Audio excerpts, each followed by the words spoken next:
علی بھائی اگلا سوال ہے، مجھے پیشاب کے قطروں کی بیماری ہے، جب کبھی بھی پیشاب کے بعد وضو کر کے نماز پڑھتا ہوں تو تھوڑا بہت قطرہ نکل ہی آتا ہے، پھر دوبارہ سے کپڑے پاک کر کے نیا وضو کر کے نماز پڑھنی پڑتی ہے، پلیز میری اس مشکل کا کوئی حل بتائیں۔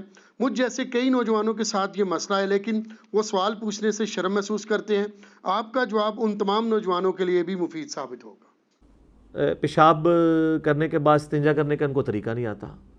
جو چیز نیچرل آپ کے باڈی کا حصہ ہے اس کو یہ بیماری سمجھے ہوتے ہیں۔ بیماری کو میں مانتا ہوں، میں یہ نہیں کہتا ہوں کہ بیماری نہیں ہوتی، وہ کئی لاکھوں لوگوں میں کسی ایک بندے کو ہوتی ہے۔ یہاں تو آپ جس نوجوان سے پوچھیں وہ کہہ رہے ہیں مجھے بیماری ہے، جوان کیا بوڑھا کیا۔ مجھ سے لوگ ڈسکس کرتے ہیں کہ جی وہ جناب جی وہ استنجا کر کے وضو کر کے جیسے ہی پہلی رکعت نیت کی ہے تو لگا جیسے قطرہ نکل گیا۔ وہ کہتے ہیں جی کیا کریں؟ میں نے کہا جی کیا کریں، جا کے وضو دوبارہ کریں، کپڑے پاک کریں، اور کیا کریں۔ وہ سمجھتے ہیں کہ جی ہمیں کوئی ریلیکسیشن مل جائے گی، جی ہمیں معاف ہے۔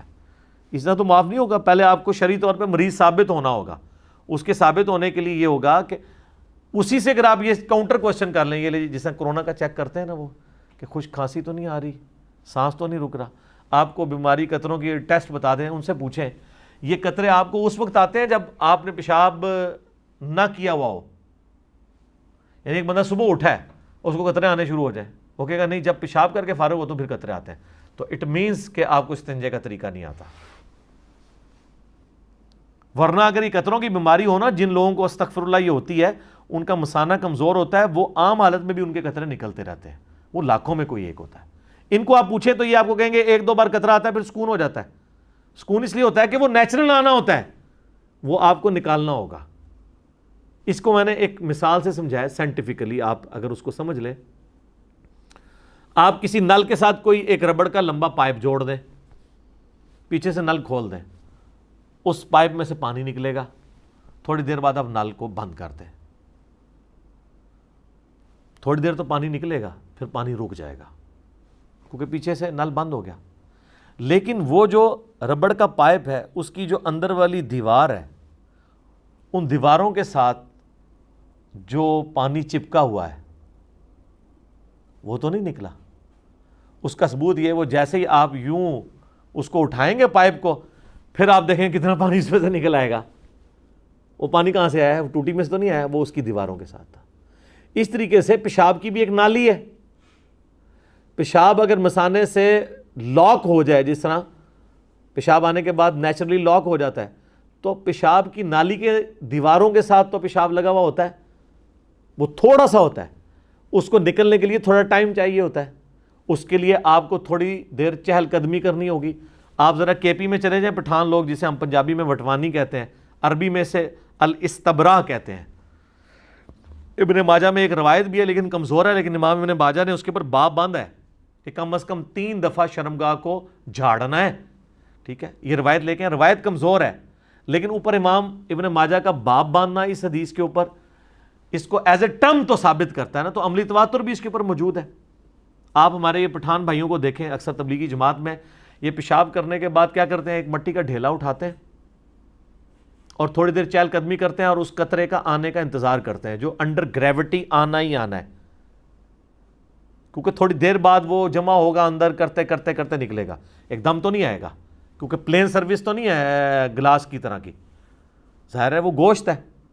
پھر وہ کیا کریں گے، وہ اس کو پوچھیں گے، پھر آپ دیکھیں گے پھر وہ دوبارہ استنجا کریں گے، اسی پہنچنے پہ اکتفا کر دیں گے، ان کو قطرہ نہیں۔ ان سے ذرا پوچھیں ادھر کوئی نہیں ہے بیماری قطروں کی، پٹھانوں کو یہ بیماری کیوں نہیں لگی ہوئی ہے؟ اس لیے کہ ان کو یہ پتہ ہے، ان کے کلچر میں یہ ان کو سکھائی جاتی ہے چیز۔ پنجاب کے کلچر میں یہ ہے نہیں ہے۔ یہ لوگ جناب پیشاب روکے ہوئے جناب اینڈ ٹائم پہ پہنچتے ہیں، جا کے استنجا تیزی سے کیا، اس کے بعد نماز پڑھ کے جیسے ہی نماز نیت کرتے ہیں تو کہتے ہیں نہیں لگتا ہے قطرہ آ گیا، اور لگتا نہیں ہو آ رہا ہوں جے، اور نماز کوئی نہیں ہوندی، اور کپڑے بھی ناپاک ہو جائیں گے، کپڑے بھی دھونے پڑیں گے۔ اس کا بڑا آسان سا طریقہ ہے کہ ویل بیفور ٹائم آپ اپنے آپ کو تیار کریں نماز کے لیے۔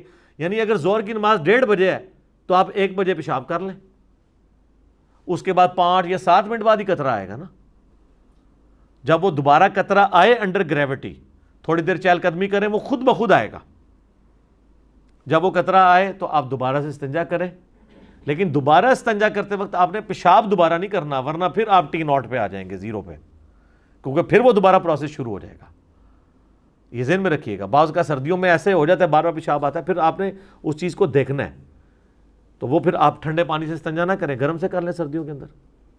اور پھر جب آپ اس طریقے سے انڈر گریوٹی جب وہ قطرہ آ رہا ہوگا نا, یا اگر وہ تھوڑی دیر بعد آتا ہے تو آپ تھوڑی دیر چہل قدمی کرنے کے بعد دوبارہ واش روم میں جائیں اور اپنے آپ شرمگاہ کو اس طریقے سے سونت لیں کہ اس کو آپ جس طریقے سے, یعنی آپ گائے کا دودھ دھویا جاتا ہے اس طریقے سے آپ شرمگاہ کو سونتے تو وہ قطرہ باہر نکل جائے گا.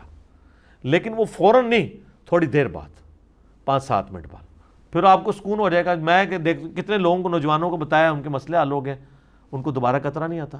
یہ جو کہتے ہیں نا کمزوری ہے, دوائی شوائی, یہ اس کی ضرورت ہی نہیں سر. یہ تو اللہ نہ کرے کوئی بیماری ہے تو لاکھوں میں کسی ایک بندے کو ہوتی ہے.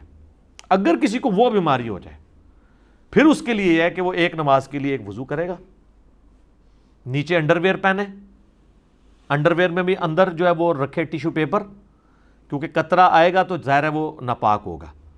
تو اس قطرہ آنے سے باقیوں کا اگر آیا تو وضو ٹوٹے گا, اس کا وضو اس نماز کے لیے نہیں ٹوٹے گا. ایک وقت میں ایک نماز پڑھ لے, اس کے بعد وہ باہر نکل کے اس ٹیشو پیپر کو ریموو کر دے.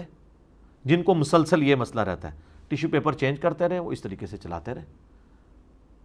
لیکن یہ آپ جس طریقے سے میں آپ کو بتا رہا ہوں استنجا کریں گے تو یہ ایشو آپ کا ختم ہو جائے گا کچھ عرصے میں, چونکہ لوگوں کو یہ چیز پتہ نہیں ہے. اس طریقے سے بعض لوگوں کو ہوا خارج ہونے والا ایشو ہوتا ہے, وہ کہتے ہیں نہیں ہمارے تو بھئی کھانا پینا آپ اپنا کم کریں, بعضی چیزوں سے پرہیز کریں, چیزوں کو آپ میڈیکلی لے کے چلیں تو ایشو ایڈریس ہوں گے. اس کے باوجود اگر ایشو ایڈریس نہیں ہوتا پھر ایک نماز کے لیے آپ ایک وضو کریں گے, اگلی نماز کے لیے آپ کو نیا وضو کرنا ہوگا.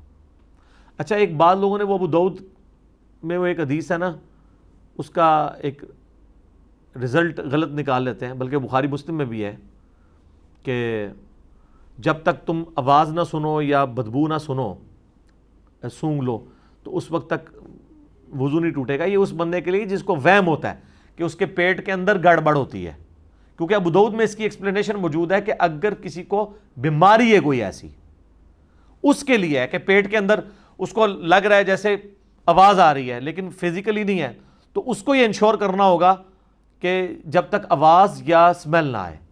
لیکن جب آپ کو فیل ہو گیا کہ ہوا خارج ہو گئی ہے تو اب آپ نے باقی چیزوں کا انتظار نہیں کرنا, وضو ٹوٹ گیا. آپ کو فیل ہوا قطرہ نکل گیا تو وضو ٹوٹ گیا, آپ کو تو خود پتہ ہے. اچھا, وہ حدیث بھی ٹھیک ہے جو ابو داؤد کے اندر ہے, ابن ماجہ کے اندر ہے, کہ نبی علیہ السلام وضو کرنے کے بعد اپنی رومالی کو, اس کو رومالی کہتے ہیں, سامنے والا جو حصہ ہے شلوار والا یا تہمت کا, اس پہ پانی چھڑکا کرتے تھے, وہ شک کو زائل کرنے کے لیے. لیکن اگر ایک شخص کو فیل ہو گیا کہ میرا قطرہ نکل گیا ہے, اور اب وہ خام خواہ اپنے آپ کو تسلی دے کہ جی یہ جو مجھے گیلا پن کا احساس ہے وہ رومالی کے گیلے ہونے کی وجہ سے ہے, تو یہ غلط ہے. یہ تو آخری درجے میں شک ختم کیا گیا کہ ونس آپ یہ کر دیں پھر اب آپ جو ہے نا وہ, اگر آپ کو گیلا پن محسوس ہو تو آپ کو یہ ذہن میں آئے گا کہ میں نے کپڑوں پہ جو پانی چھڑکا تھا یہ اس کی وجہ سے گیلا پن محسوس ہو رہا ہے, اور ایکچولی نہیں ہے. لیکن یہ اس کے لیے آپ کو number of time exercise perform کرنی پڑے گی کہ آپ یہ چیز انشور کریں گے کہ ایسا نہیں ہے, ورنہ خالی شک کے اوپر تو مطلب بینیفٹ نہیں آپ کو دیا جا سکتا. آپ نے اپنے آپ کو خود سے چیک کرنا ہے. تو یہ قطروں والا مسئلہ لوگوں کے ساتھ رہتا ہے, اس لیے میں نے اس کو ذرا تھوڑا کھول کے بیان کر دیا. استنجے کا طریقہ سیکھیں,